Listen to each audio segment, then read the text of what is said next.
All right, good morning, guys. Finally got the tool that I needed, so that way I can finally bleed the brakes on old Copper. I also went and picked up something at AutoZone that ought to make it a little bit easier on helping me bleed these brakes, so that way I ain't got to use two people, I can just use myself. But according to my calculations, I do not like walking, so I'm going to use the best vehicle known to man that's helped all kinds of people across the country even go to the gas station so that way they can get their vittles.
Going to get me some wood so that way I can get this fire rolling this morning.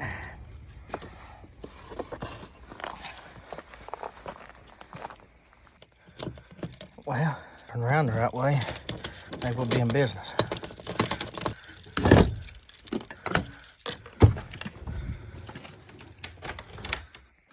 Try to go through here without breaking your neck or tripping over everything. That switch needs to be put over there. There we go. If any of y'all don't know the best way to really start a fire in these old wood stoves, it's just get something that's just, flammable, like plastic or carpet that's not used, and some cardboard, gasoline if you got it. Just don't put too much because you want to make sure that you have your eyebrows and your beard left. And then just get a torch and throw some of this treated lumber. I'm pretty sure it's probably got some chemicals in there that probably make it catch on just like that. So that'll be just fine. And then we can throw the old good wood in her. That way she'll last a while. There we go. Oh, I smothered her out. Got to try it again.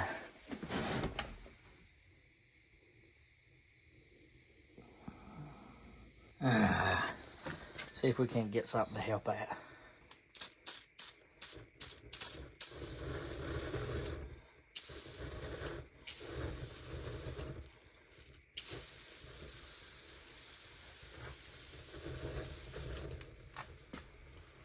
There we go.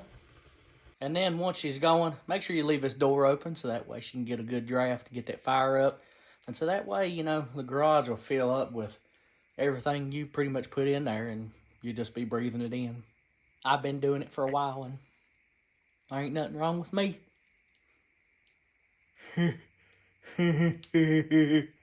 By the way, guys, if you haven't done it, make sure you like, share, comment, subscribe. So that way y'all get some more of this cornbread content. I really couldn't explain it enough how good it is. I mean, come on. You got a redneck in some overalls working on an old truck. What's better than that? I do want to let y'all know how much I appreciate you and how much the channel has grown from what it began with and, where it's at now. We're almost at 400 subscribers and we're barely creeping up there, and I'm going to still keep on going at it as long as the good Lord lets me. I'm very blessed to be able to do something like this and film it and put it on YouTube and, share my journey with you guys. Make sure y'all comment. So that way, maybe I can learn something from you, and while y'all watching me, maybe you can learn something from me. I highly doubt it, but it's possible, don't you think? I just run my mouth too much. What am I doing? Bang dang dang dang dang dang dang dang dang dang dang dang dang dang dang dang dang dang dang. Bradbury, Bradbury, Bradbury.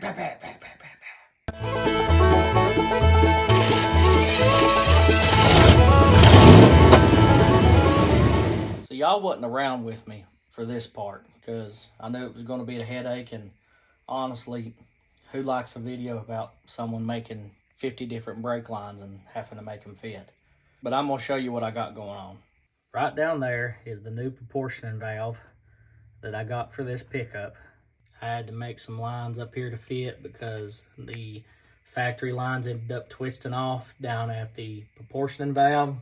I had to put new wheel cylinders, had to completely rebuild the drum brakes, put new drums on it, new hardware, had to put a new line on the driver's side going to the block, had to replace the block, and had to replace that fitting because it twisted off too. So that's basically what I've been fighting, so that way I can try to get this thing out of here. And, we can take it for its, first test run. I put a manual choke on the carburetor instead of keeping that electric one because it wasn't doing anything anyway. And I already knew it was going to be a problem because on the way down here, it was trying to close on me. And with them vent holes that I was telling y'all about inside the truck that I just covered, yeah, a flooding truck and the exhaust cut off right there and, rusting your floorboard, it just don't mix. But that's okay because I got tools to help me, and I'm going to show y'all what they are. So this little devil right here is the tool that you put in them proportioning valves, so that way you can bleed the brakes from the front and to the back. Problem I was facing is the proportioning valve itself had an image of the tool that was supposed to come, with it, but of course it didn't. So I just figured that, well, if it didn't come with it, maybe I could just bleed it without it. And boy, was I wrong. Because see, this is what happens inside there. So that brake switch, it sits on top of the proportioning valve. Basically, there's a U-shape, thing that sits in there, I guess, that's attached to the valve, or maybe it's a part of the valve itself. I don't know. I'm not a scientist. I'm not an engineer. I didn't make the thing. All I know is I got it now, and I'm trying to figure it out. So basically, there's a U-shape in there, and then what it does is, whichever way the valve moves, say if you have a busted line in the rear, so basically this valve will move and close off them lines to the rear, and the brake light will come on and let you know, hey, you ain't got no brakes. I'm sure when you're inside the cab going 60 mile an hour downhill and you got about a 5,000 or 6,000 pound load on this thing, that brake light really helps. But in all seriousness, it's like a safety feature, I guess. Maybe I heard the government made, the manufacturers put on these trucks so that way if, one side does go out, you'll at least have front brakes. Pray that you have front brakes. You ain't going to be doing much braking with those drum brakes. So what happened in my case, as soon as I started getting pressure to the front, so that valve in there, it don't know whether or not it ain't got fluid going to the rear, fluid going to the front. It ain't got a computer on it or anything like that.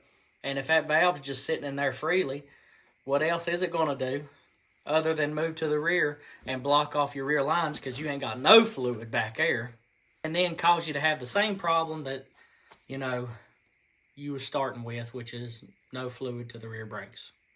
And what this tool's supposed to do is where that switch inside there moves, this is supposed to hold that U-shaped thing still, so that way you can push fluid to the back without that valve moving. I knew it took a little while for me to get there, but I finally got to my point that I was trying to get across. Now, the other tool I got today is these quick bleeders. You buy them at AutoZone, which is where I got mine from. And they're basically a one-person brake bleeder. Never used them before, but a friend of mine that used to work for me when, I co-owned a shop up there in Galax told me that these work real good, especially if you're trying to do it by yourself. So basically, it's a bleeder. It's got a one-way valve on it. So it'll allow fluid to go out, but it won't allow it to come back in.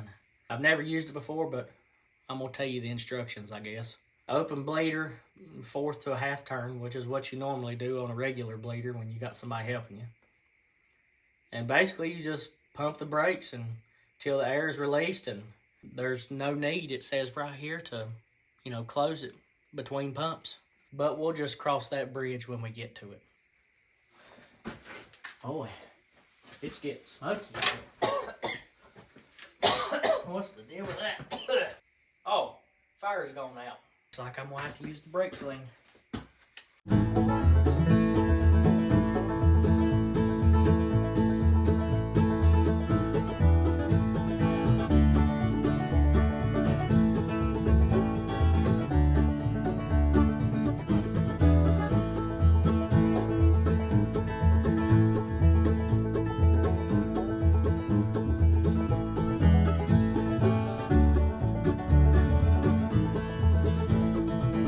From what I heard, the front side, to reset it, you just have to push this in. But the rear side, you have to take something real small and get it in there and pull it back this way enough to where this tool will go in there and it'll hold that thing down. Let's see what I can see in here.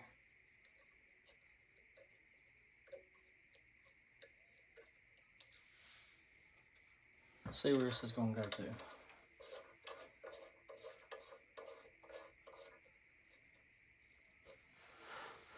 Okay, so I got it to move, and I got that tool pretty flush down on there. I moved it back and forth, and I could feel the hump on this side, and I could feel the hump on that side. So I try to put it somewhere in the middle. I'm going to get this thing put on, and then I'll meet y'all at the rear and see if we got fluid coming back there. All right, I got her put on there. Now it's time to clean her off.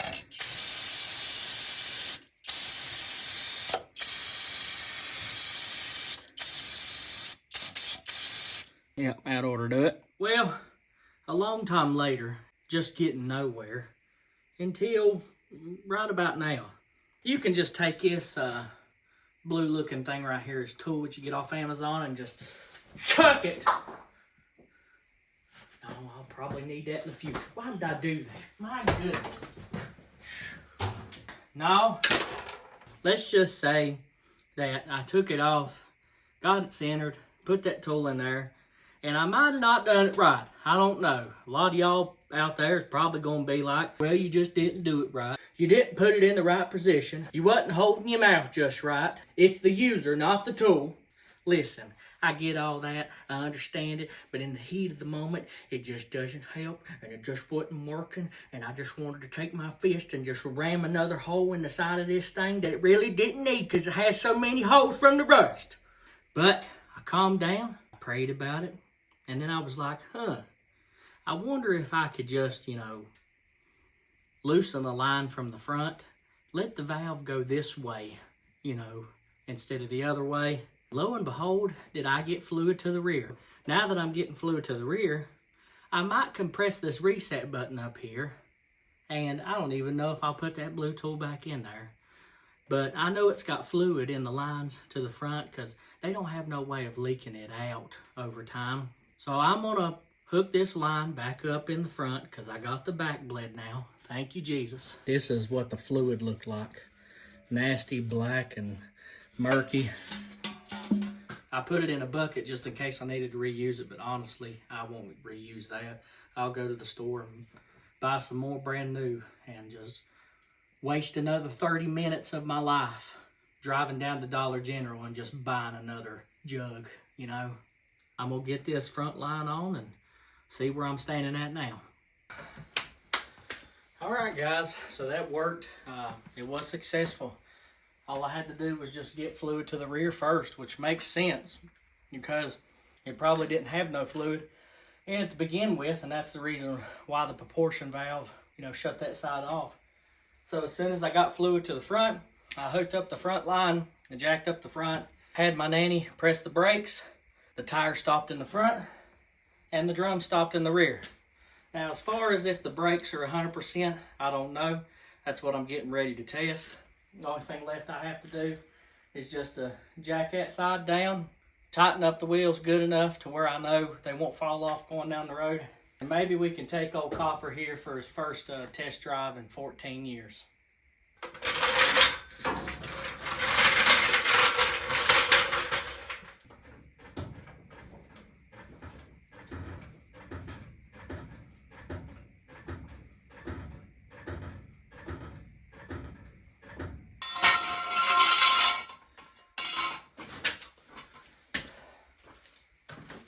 Make sure you put your breather hose back on your rear end.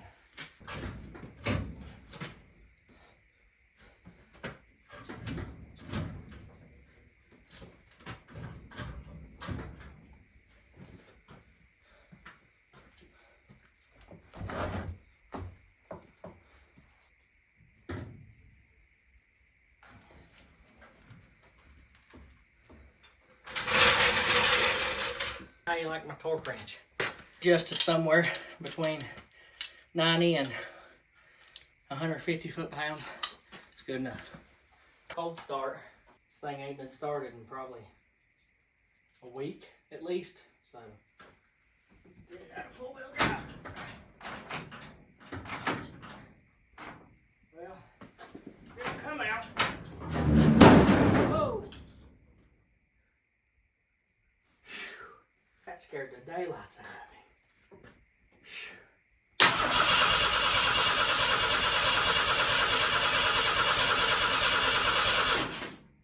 Three more pumps.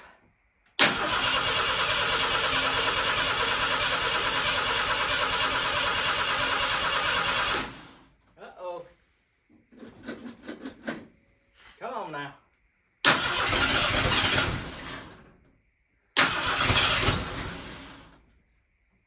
Turn that choke off. Turn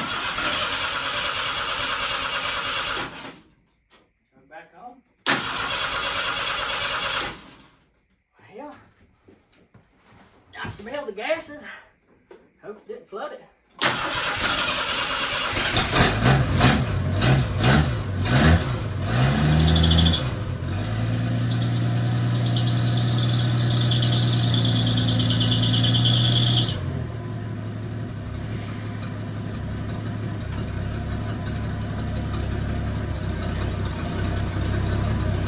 She's a little cold-natured.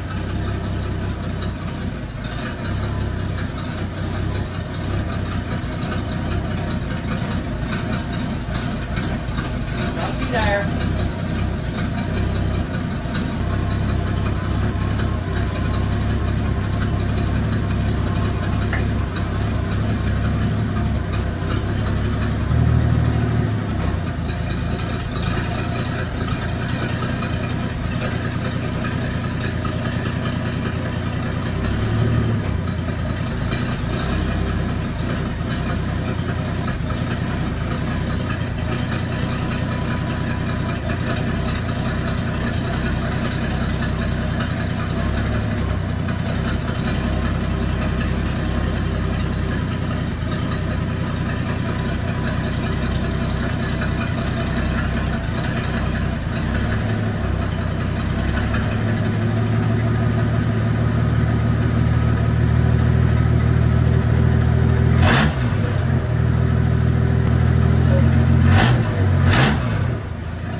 Check that transmission fluid.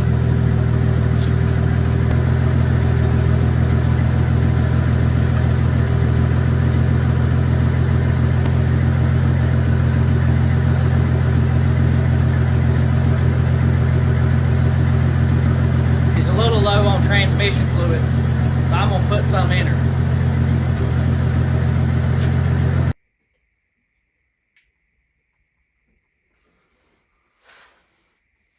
I can't see what I'm doing.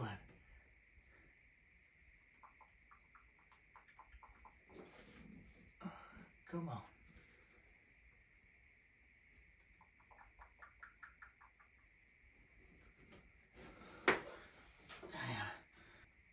I could probably freehand it into this funnel right here.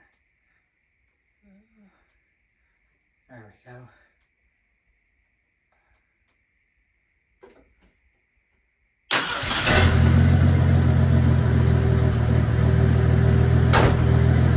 When this thing has fuel in it, all through the lines, it starts just like that. Man, does it run like a sewing machine. Runs even better now that I got that manual choke on there. I don't have to worry about the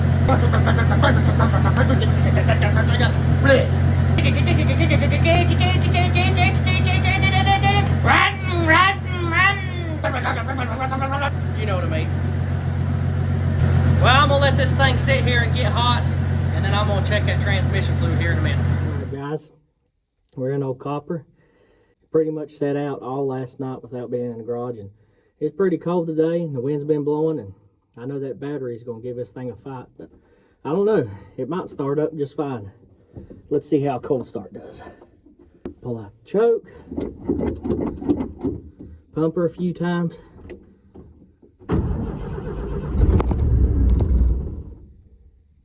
Dang. All right. 3 more times. Okay. All right. Might have to put my foot on the gas a little bit.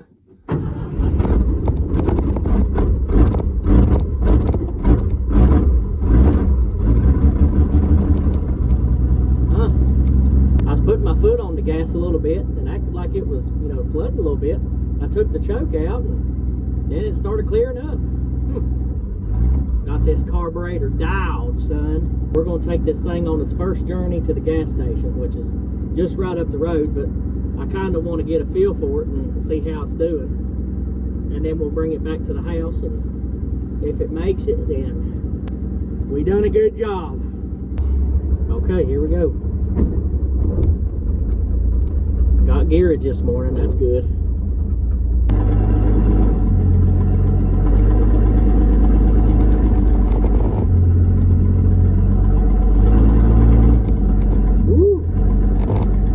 Slipping a little bit.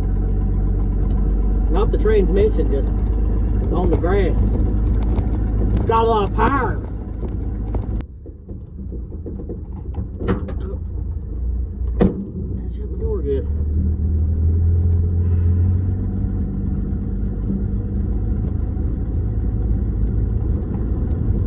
Alright, we're just cruising down the road.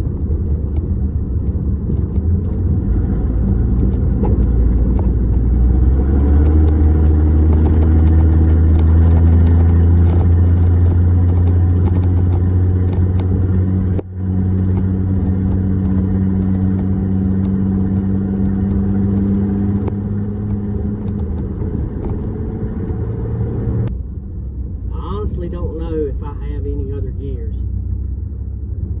I thought it could have changed right there in the second gear, but I didn't really feel anything.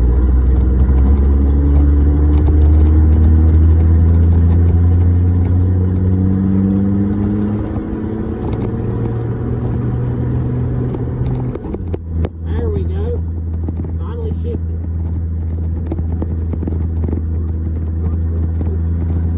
This thing's doing all right. I don't even know if y'all can hear me. This thing's so loud in here. Gosh, it stinks in here. Brakes are stopping. Still a little spongy, but I probably need to be bled again, but it'll be all right. We'll sit right here, wait for these cars to pass. Hey!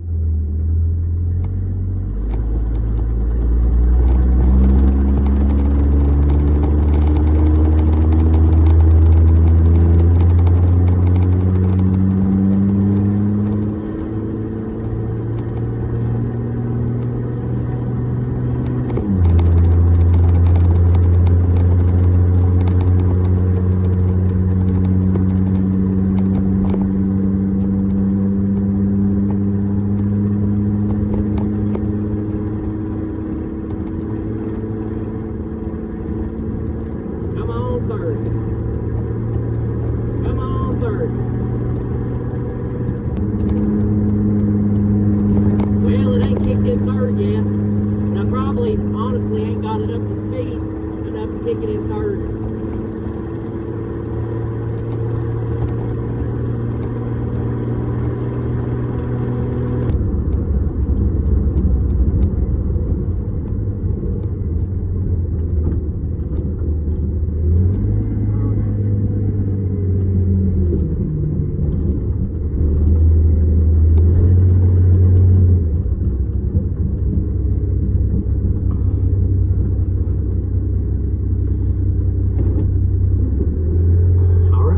To the station. It honestly didn't do as bad as what I thought it was going to do. It done pretty good. It is spitting and sputtering a little bit, but you know, that's to be expected because I still got that old gas in here. Honestly, if I get a fresh tank running through here, get a fresh filter, this thing will probably run a whole lot better. Well, I put about 10 gallons in her and mixed with almost 10 gallons of bad gas. And if you couldn't hear me the last time, it was because my phone case is stupid and it makes everything sound like it's in a box. So I took the back half of my case off. So it ought to be fine now.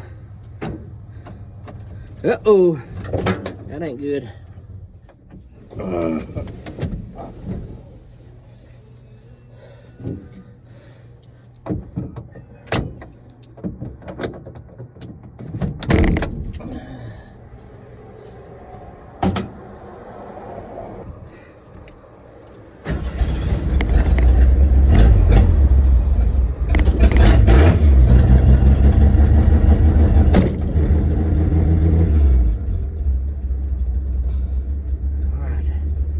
Get this thing home.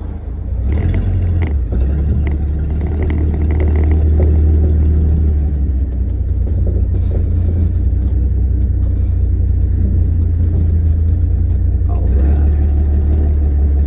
Here we go.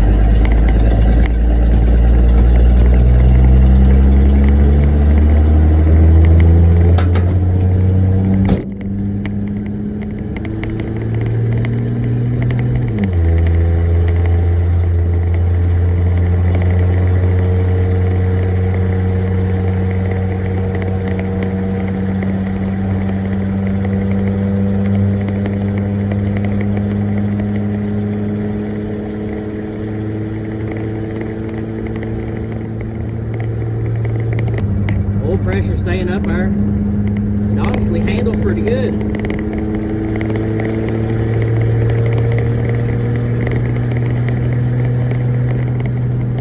Just afraid of these May pops that I'm riding on right now. They're dry rotted. They've honestly gotten worse since I've had the trucks, and they've shown more cracks. I just need to get a fresh set of tires on here.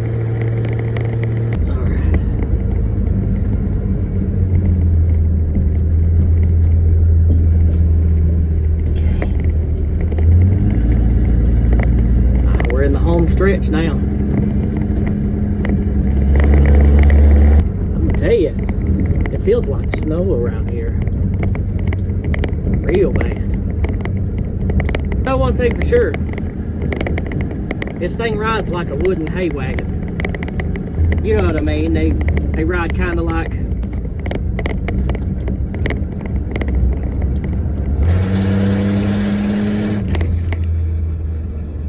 pretty good. I had to hold my phone because every time I tried doing that, it just fell. I need to get me another phone holder for my winder.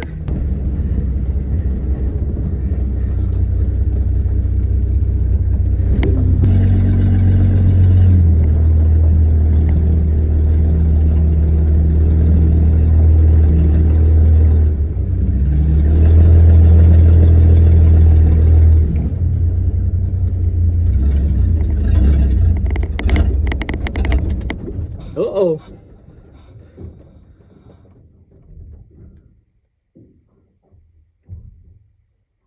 I guess that was perfect timing. Now we're at the battery again, so I guess it was just meant to be. He just said, listen, this is all the work I'm doing for today.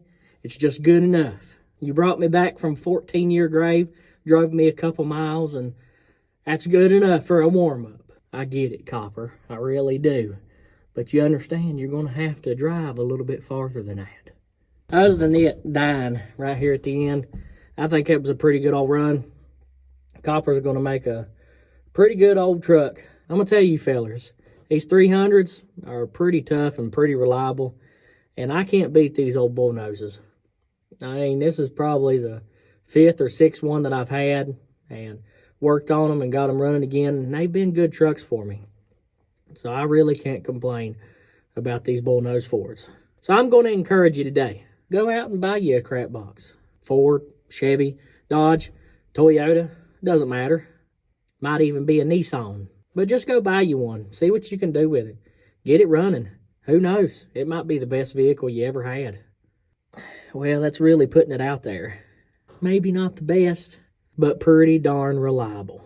And usually cars and trucks that you put a lot of time, money, and effort in, well, you'll come to love them more than the ones that you don't really put all that into. So get out there, find you one, and wrench on it a little bit. And we'll see y'all fellers later.